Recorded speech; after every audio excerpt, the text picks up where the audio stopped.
Dan savela Rinpoche dagi chivo bede dan shula kajin champa gone jesunte Koson tagin adrob saldosa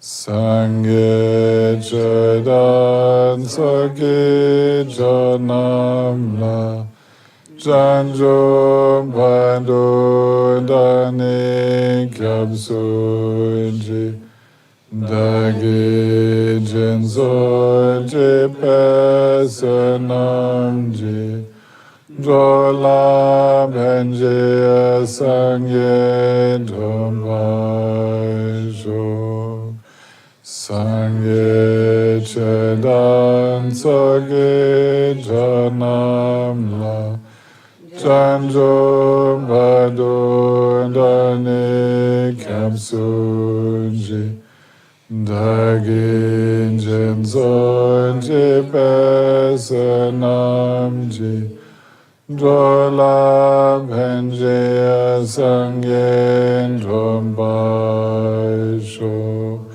Sangye chedan sagi janamla Janjo padu dani kyabsuji Dagi jinso jipesanamji Jola benji sangye dhampasho Samchantam jandevadan devan yunandam bajajing Donan jinjudan javajajing Dona meba devadam badam endravajajing Nyeren chandan nidan javatanam champolane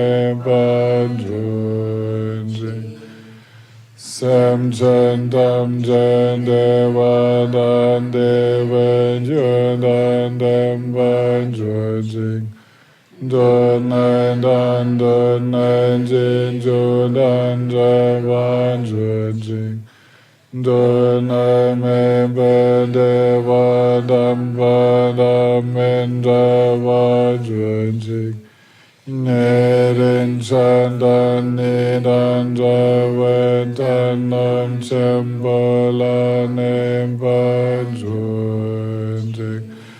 Samchantam jandevadan devan yunandam bajajing Donan jinjudan javajajing Dona meba devadam badam endravajajing Nyeren chandan nidan javatanam champolane bajajing.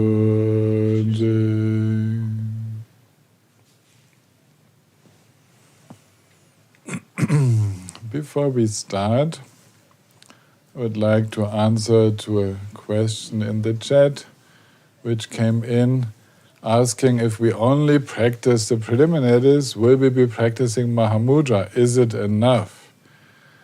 Actually, yes, because the preliminaries will then stop being preliminaries. When you take the preliminaries deeply, they will actually become the main practice. So then they are not preliminaries anymore. For us now, as we start, as we begin, then the so-called preliminaries are the ways of practice that dissolve the obstacles, the hindrances. For example, the lack of self-esteem, lack of self-confidence, or clinging to who we were in the past, who we are now, or not completely opening our heart to everyone, keeping zones of our life where others are not allowed to come in. All of that, it's like there's so much. If we don't open up completely to change, to impermanence, then all of these are blockages. Actually, they limit our possibility to be fully open and present. So the preliminaries will do their effect, and as they do their effect, as we actually engage with them, actually we enter more and more into that presence, which we then call Mahamudra.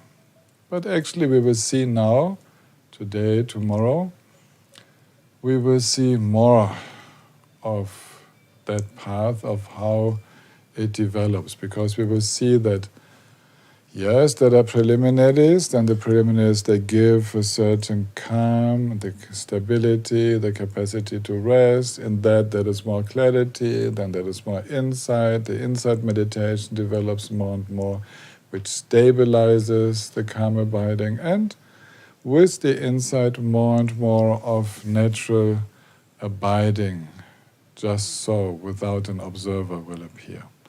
That's the way for the gradual type of practitioner, to which most of you belong. So we will follow that approach.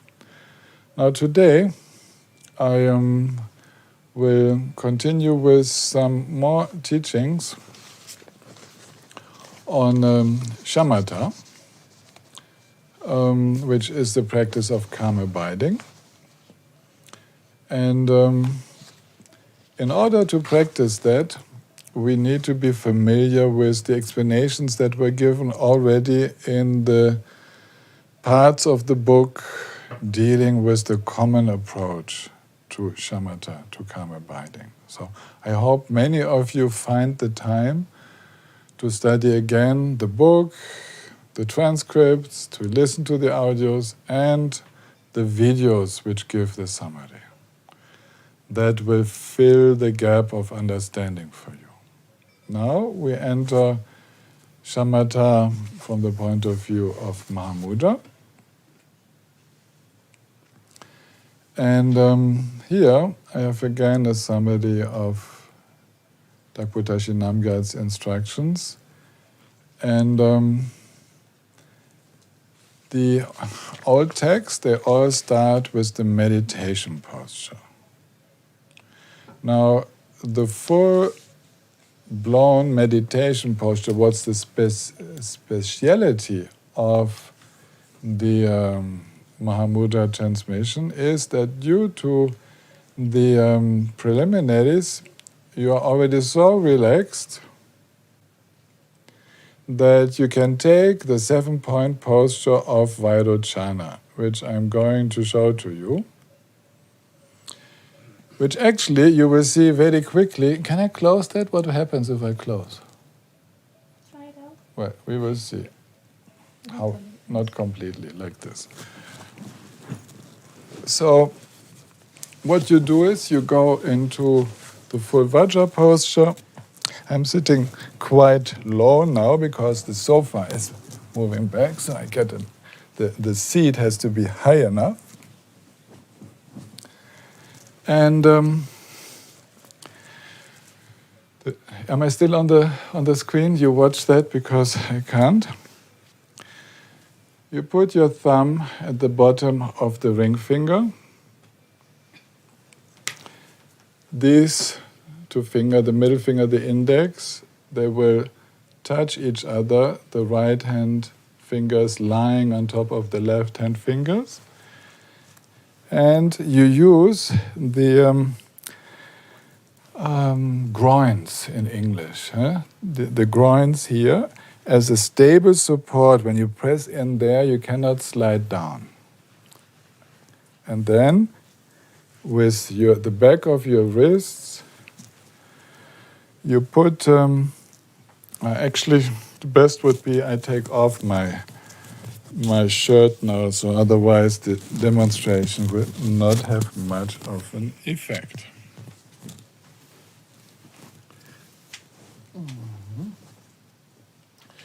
Yes, and if you can make a better camera position, do that.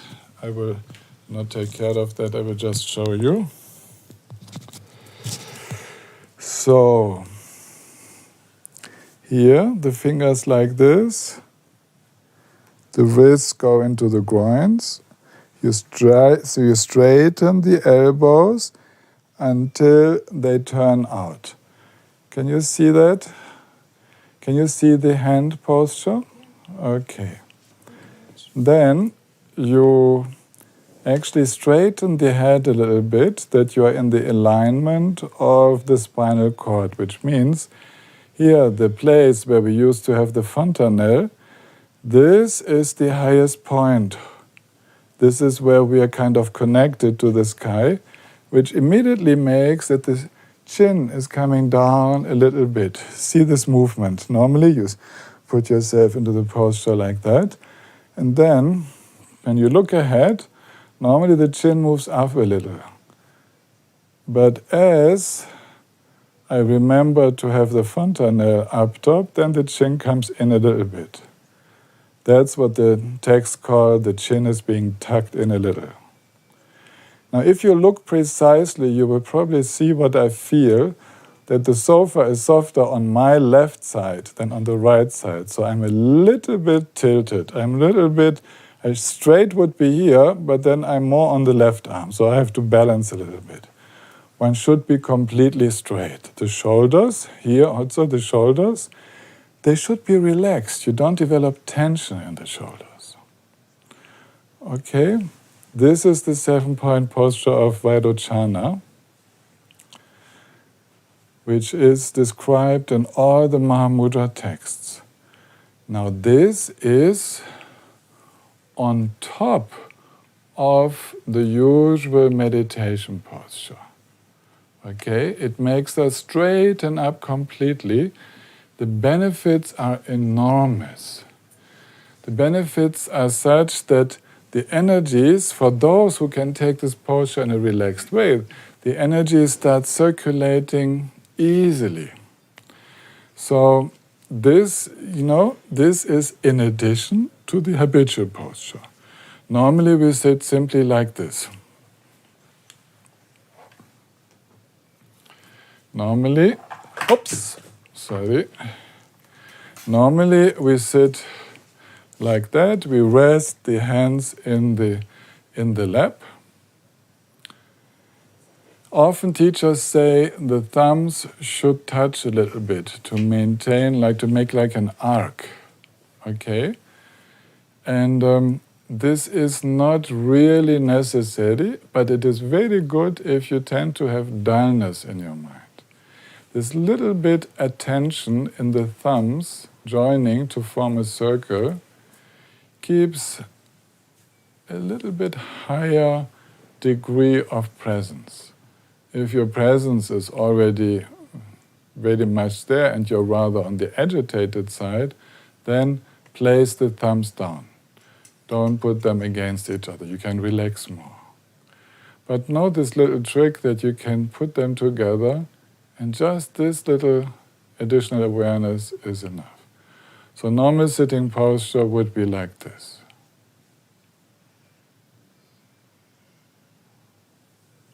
And then, now I want to show you different leg postures. Now, my dears, one has to take care of the microphone. Some have to take the table away.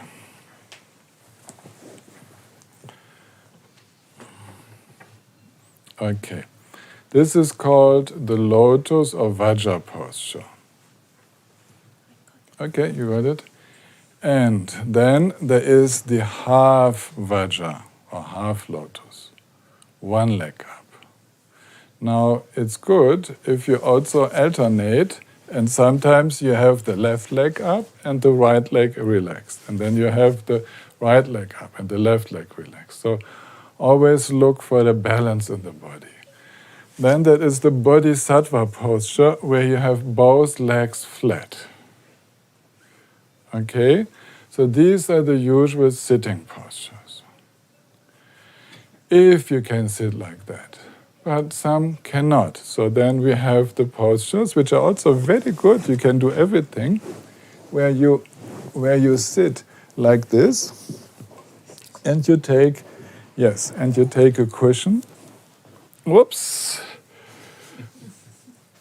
you place between your ankles, and you sit like that, which is a very comfortable posture as well.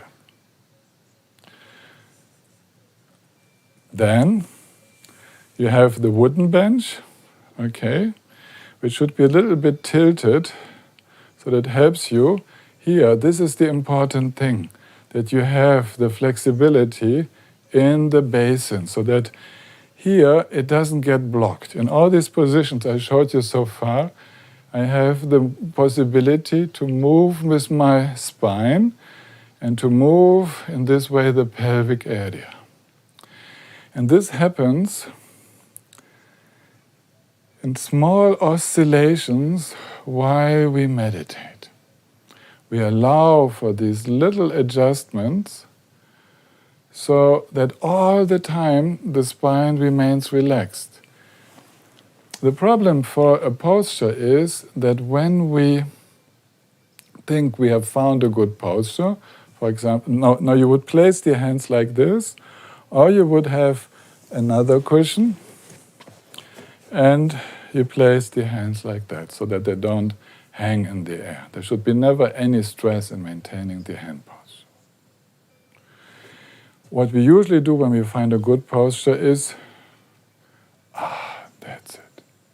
And then somehow inwardly we lock. We lock the joints. We block them,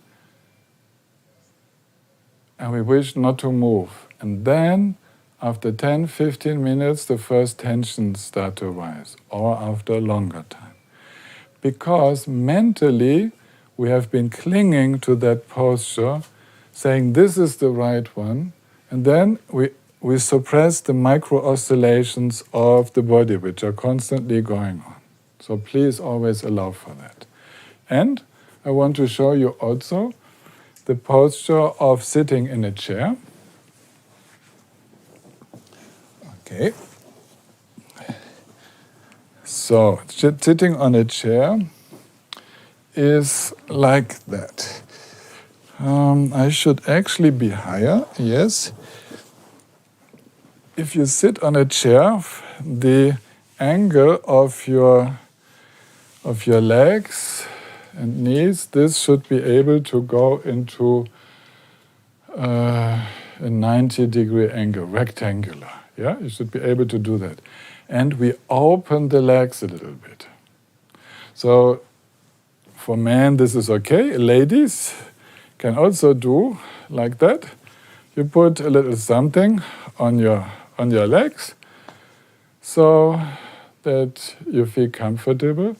Because the idea is to have this triangle as when we are sitting on the ground with the Vajra posture and so on, we always have triangular positions. And here, this triangle again makes it possible that I have the movement of my hips. When I close my legs and I'm sitting like this on the chair, then I can only do like this. It's very difficult to turn. Actually, the full flexibility of the pelvis is when I sit in a triangular position on the chair. So please never hesitate to meditate on a chair, but take care that you're also straight, a little bit chin tucked in. I mean, this means with the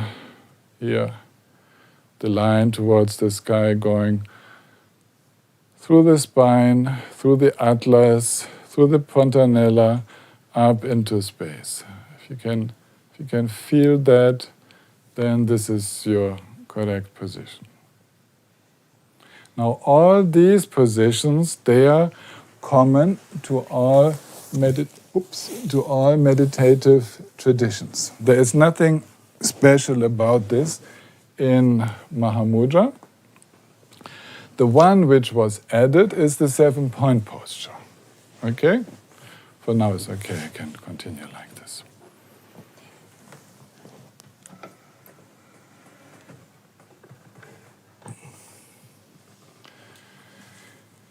Now, I've seen, of course, hundreds of practitioners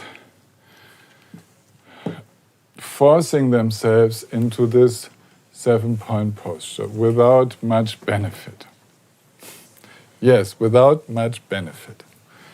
I've seen a few with a great benefit. Now you must find out to which ones you belong. Find out. Don't force yourself. If you have to force, it's probably not for you. These postures were for young people, flexible, starting at an early age, people who have grown up sitting on the ground, not for people living on chairs. So please do not force yourself at any point, and always make a break before you feel any pain. Okay? When you feel the first tension, then please take that posture.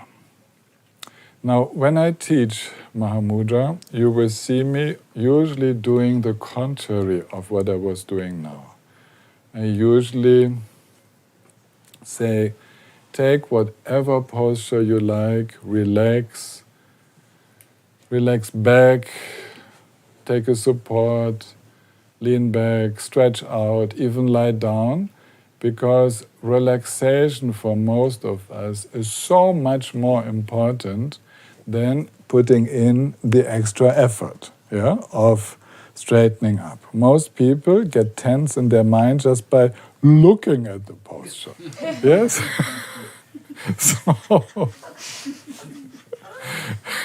So please, this is a posture from which I have benefited very, very much, and it was actually having taken that posture, having done some pranayama in that posture, that I had my first non-dual experience. It was also thanks to the after effects of this posture, so I'm very indebted to this posture. But I'm actually not taking it myself very much at all. I use it now to cut through dullness. If my mind becomes dull, then I take that posture. But in retreat, as Genro Rinpoche was teaching us, we took this posture to cut through emotions. Because when you take this posture, it's very difficult to remain angry. Very difficult to remain in any film. The letting go is almost a must. It's like an obligation in that posture. Of course, there are always very capable meditators who maintain fixed ideas, even in the posture. But it helps a lot. Okay, so this 7-point posture is very much advised. I say it for the completeness of also this summary transmission. Then let's go to the next point of how to enter meditation. We sit in a normal meditation posture now. Please don't put yourself in a 7-point posture now, because I want you to listen, to be able to listen. And the 7-point posture is intended to be guiding us into a non-conceptual state. So we then let the breath flow in and out without a sound, gently and effortlessly, until the breath becomes so fine that it might not be felt anymore. So this is what we can do together. We will do it now.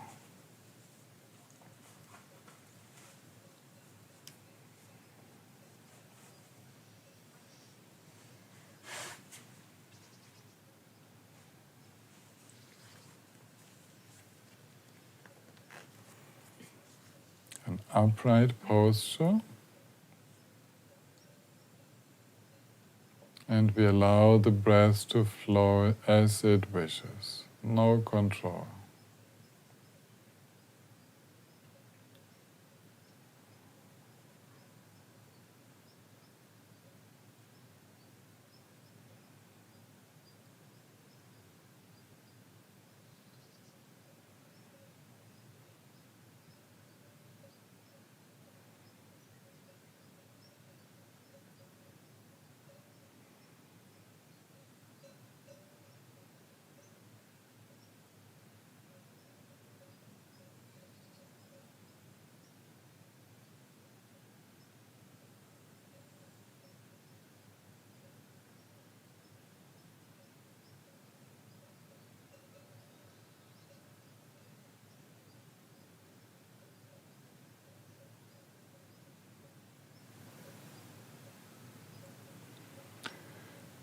In the Mahamudra tradition, for the ordinary practice, we do not have any idea of how the breath should flow.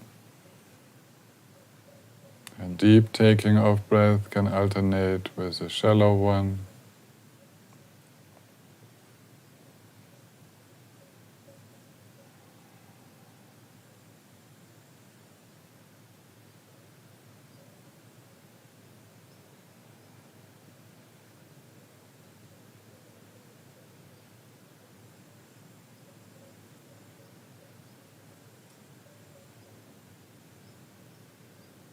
Normally one does not hear the sound of one's own breath anymore.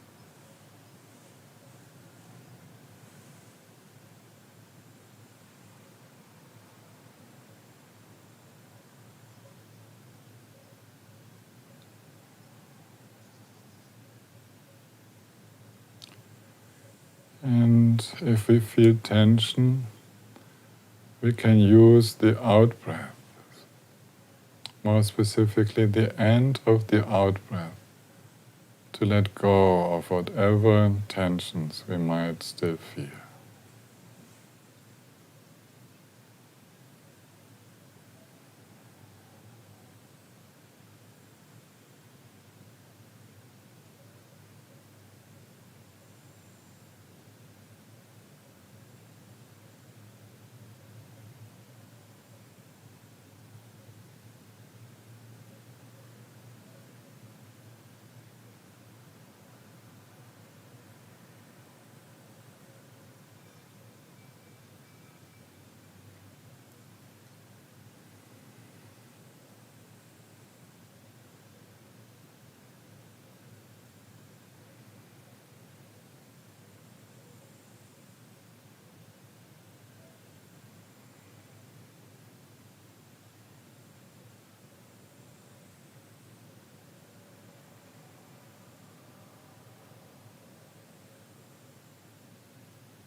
And a specificity of the Mahamudra tradition is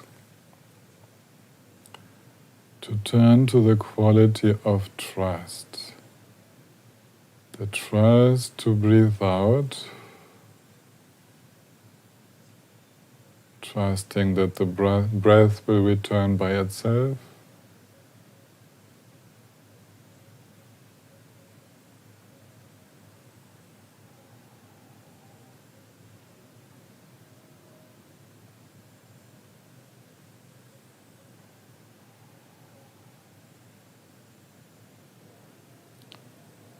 Trusting the letting go, trusting the opening as we breathe in.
So thank you very much. If you continue like this, then actually you come into a more and more subtle presence, and you see that the Mahamudra tradition does not focus so much on feeling really the changes of temperature and texture as we breathe in and as we breathe out, the place and so on, but rather goes with the quality of being and uses the opening with the in-breath as a symbol of opening for all phenomena, the breathing out as a letting go, letting flow process. So it's not so much the characteristics of just how we are breathing are not that important. They are like an anchor for our mindfulness, awareness. But it's that quality. So we are very much actually working directly with our attitude, how we are present in the situation. And if you wish to deepen that in the direction of trust, then, or can you again make a little camera on my belly so that you can see what I want to show. Then you relax into belly breathing. Like I place my hand here.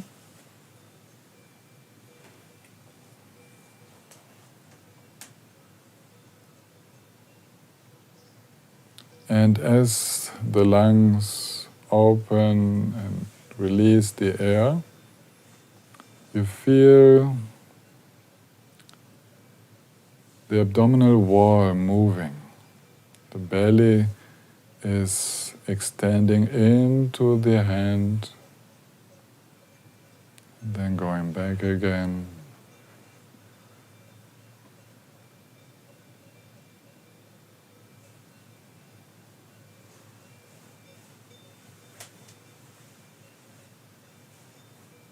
And this is Balung practice.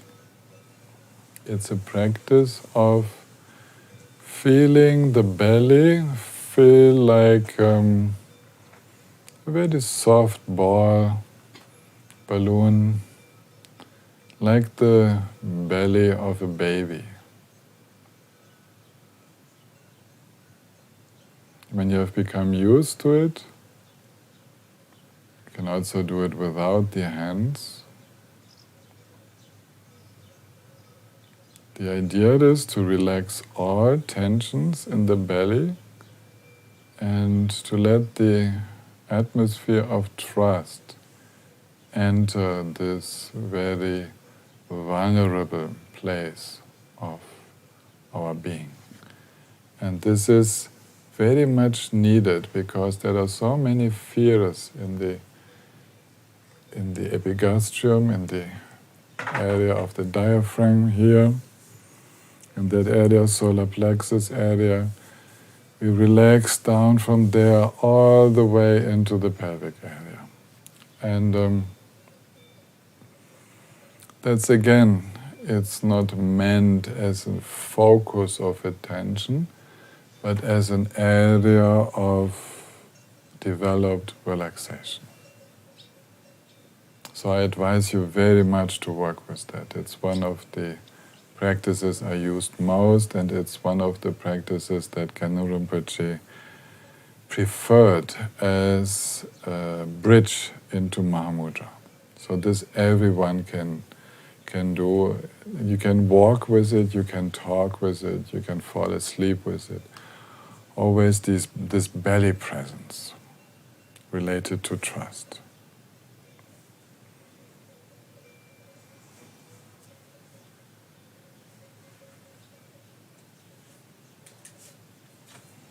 So you have noticed already that the Mahamudra tradition, just like the Zen tradition, which has very many points in familiar, meditates with open eyes. Open eyes because we practice as bodhisattvas. Bodhisattva means someone who is committed to bring all the energy of her practice, of his practice, into the world and to serve others. Now, contact with others happens with open eyes, usually. We communicate with open eyes. We need to see the facial expression. We need to be present. So we train to meditate with open eyes, which is more challenging. Definitely, it's for most people easier to meditate with closed eyes. Sure. Because the tendency to focus is very strong in the way we look. And it needs some time to learn that, how to look. For example, now I look into the camera, the direction of where you are sitting somewhere in the universe. And then how is that possible to look and to relax inwardly so that you're not focusing on anything anymore? That you see all, the whole visual field, without zooming in on some specific object. Please try to learn that. It helps to be aware of what's going on. We can zoom in at any moment when we want to see something, and we stay relaxed.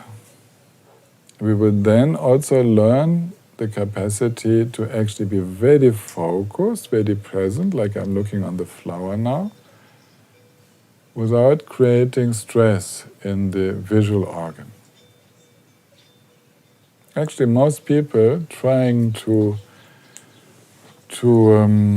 practice this open eyes, they become quite tired and tense in their eyes. Somehow the eyes become numb and tired, and there's sometimes the eyes start having tears and so on. All of this does not happen when you look normally throughout the day, right? So there's something going on there. We are doing something with our mind which creates stress in the meditation. And I was first meditating with closed eyes. I had learned that, and I did it very intensively for the first 3 years. It took me almost a year to change from closed eyes to open eyes. It's a long time, and I noticed how much I had not learned to relax the eyes. Meditating with open eyes, I suddenly created a stress, like having the eyes too open. I don't need to have them so open. They can be half open. I don't have to be attentive. And certainly I don't fix them. So you might hear that Mahamudra practice is with unmoving eyes. No blinking of the eyelids and so on. But this happens naturally when one is in Mahamudra absorption. Please don't train in that. Don't stop your eyes to do the little oscillations which are very relaxing for the many muscles behind the eyes. Don't stop your eyelids from blinking. Allow all the natural mechanisms. Then it will become easy. Okay. So this was the point about the eyes. The back is straight, without tension. And Niklas, you had the big cushion, right? I want to show it again. The Mahamudra tradition teaches a fairly big cushion. Yeah? Gene Rinpoche said us to make cushions a fist high. And actually, we didn't understand why, because we were already very ambitiously trying to sit flat on the ground, because we were yogis. So we were trying to prove to ourselves how flat we can sit and how little cushion we need. Actually, Gene Rinpoche tried to counteract that tendency in us, and this rule of one fist high is meant to reduce the tension in the lower back. So please don't go into an ambition to sit on small cushions. I'm being told to look more beautiful. So don't sit on small cushions, only if you're completely at ease. Then it doesn't matter. Of course, one can sit relaxed even without cushion. Yes. But try out the higher ones, see the relaxation in the lowest back and the small back, because there the meditators very often create a little blockage, because they want to sit straight with a too small cushion, and then this tension in the lower back actually is a tension in mind, trying to maintain a posture. It's an ideal of a posture which one wants to maintain. The posture, which leads into natural meditation, needs to be a natural posture. A natural posture is one where you feel the body sits by itself. You don't need effort to maintain the posture.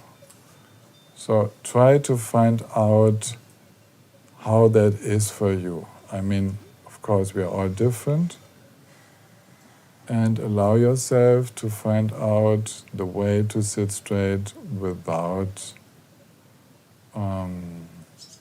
effort. On a chair, some people find that a triangular cushion, which is higher behind and thin in front, will help them to have that little bit tilted position where the basin can tilt easily. So that's also what we say in German, Kaikissen. This kind of cushion can help if you're meditating on a chair. One should not sink back. Yeah. Okay, all of these points are very, very important. Also, I want to pass on to you the understanding how not to get numb legs. So most people, when they have take a cushion or a seat, actually the cushion is too large. It goes under the thighs and it blocks the veins under the thighs. So the thigh is crossing over, there's a vein, the cushion is there. Actually, we need to put the cushion more like into a ball so that the thighs can get out without any pressure from below. This is very important. So you would experiment with your cushion and make it, for example, small. You would sit on this and see whether after half an hour your legs still become numb. And suddenly you discover, oh, the numbness has disappeared. For years I've always had numbness, and actually the reason was only because I was blocking, if this is a leg coming out, I was blocking the flow of the blood just where the thigh leaves the cushion. So take care of that. Make yourself more comfortable also what concerns the blood flow. Then the emphasis in meditation is on joy and enthusiasm for cultivating samadhi. Together with a strong motivation and faith, confidence, trust, knowing that the whole point of practice is suppleness. Suppleness is an English word also meaning flexibility. Flexibility of the mind, suppleness, the capacity to flow, to be in the flow, not to resist what is happening, to be able to go into the flow and to engage in the flow. This suppleness of mind the capacity to let go of opinions and to change towards a different standpoint, to feel how another person is feeling, and then to come back to one's own feelings, and again to feel how a third person is feeling. All of this is suppleness. So the one criteria, the only criteria of progress in practice is whether our heart-mind has become more supple. This is, you can say, a non-romantic definition of progress in meditation. True love makes us more supple. True compassion makes us more supple. Joy makes us more supple. Generosity is an expression of suppleness. Gratitude is a supple mind. Openness is a supple mind. All the other qualities, all of what we can name as so-called beneficial states of minds, wholesome states of mind, actually, they have one thing in common. They are supple, they are fluid, there's flexibility in the mind. All the other ones, we feel narrow, a little bit stuck, a little bit blocked, not so much in the flow, and so on. Yes? This is like, so be careful with that point. The Mahamudra tradition insists on suppleness. And that's why also in the body we allow for suppleness. We allow for this, not these big movements that I'm doing now, but the small movements. We allow for movements in mind. There's never any blockage, and so on. So, suppleness comes through trust, joy, enjoying it, opening up, blessing, feeling like being connected with everyone. And we will meditate that in the next session. We will meditate more today. So, but we will finish now with a little meditation. A short session again. Bring yourself into a relaxed and straight, supple, physical position. You can also be supple if you are leaning against the wall. But take care that you put cushions behind, that the back is not curved. So put enough cushions that the back can be straight as you lean back. Yeah? And then let's do what we did before.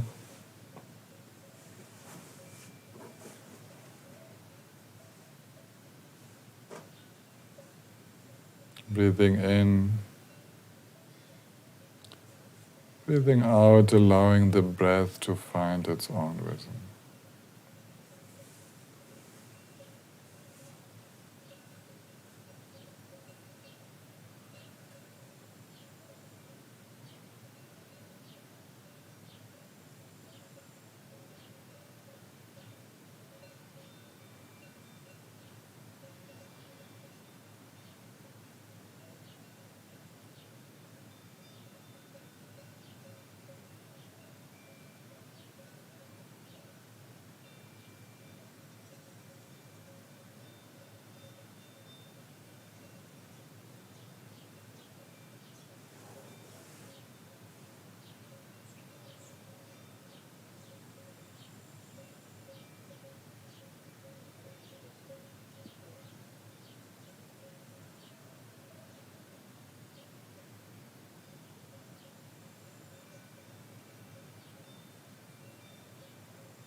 Fluidity.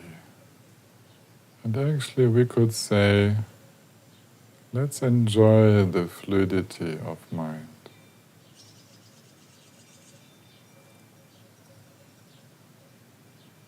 Let's be the flow.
I would like you to do an experiment with seeing.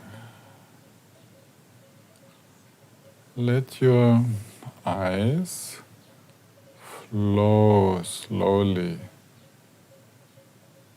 Let them flow, being aware of what is a flowing way of seeing, and when there would be some kind of clinging or grasping where you have the impression that it stops the flow.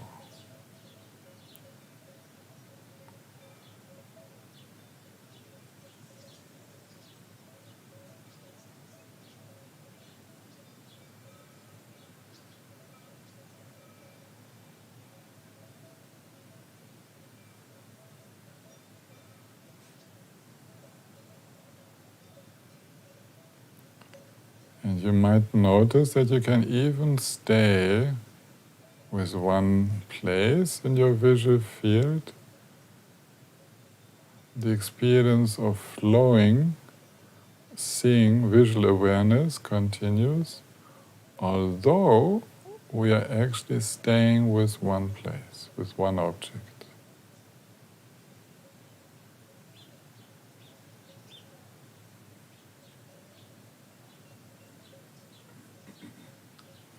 this is quite important to be able to know that difference. Suppleness of mind, supple mindfulness, supple awareness, does not mean we have to change the focus all the time. We can be flowing, we can be in this supple awareness, although we are completely focused and present. So this presence is without clinging.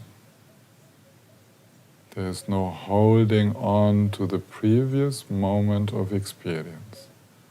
That's clinging. Clinging is holding on to something. And it's usually what we have just seen, just heard, just thought.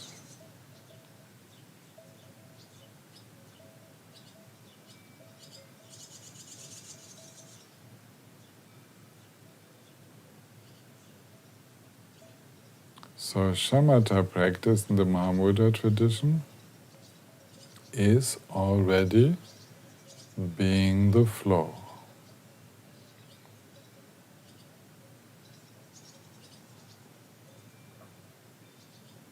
We are becoming more and more familiar with being supple, being flexible.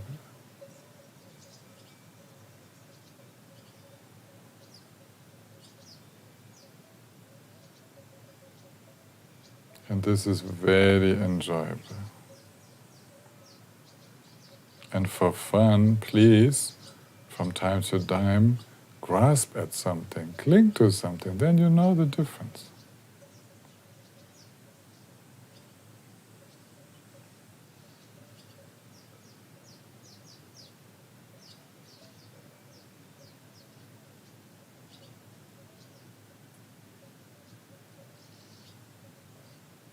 Also not so bad to cling. No, we make it into a devil, but actually it's just that we are very fascinated by something. Something is very important to us, so attachment, aversion, something becomes important, but why not? We can do it. If the tension becomes too much, then it's good to know how to drop that. Yeah. Otherwise, tension is also okay. Tension is not bad. It's just if there's too much of it, it becomes stress, it becomes suffering. So we can play with that. And shamatha, this practice of calm abiding, is an intelligent practice of beginning to know the difference between fluid and supple states of mind and more blocked, fixed states of mind. So much for now. We need to make a break, and we definitely will take 10 minutes. Okay? 10 minutes. Let's continue. On my watch, 11 minutes past. And remain supple. Maybe silently supple, maybe talkingly supple. So, just without clinging.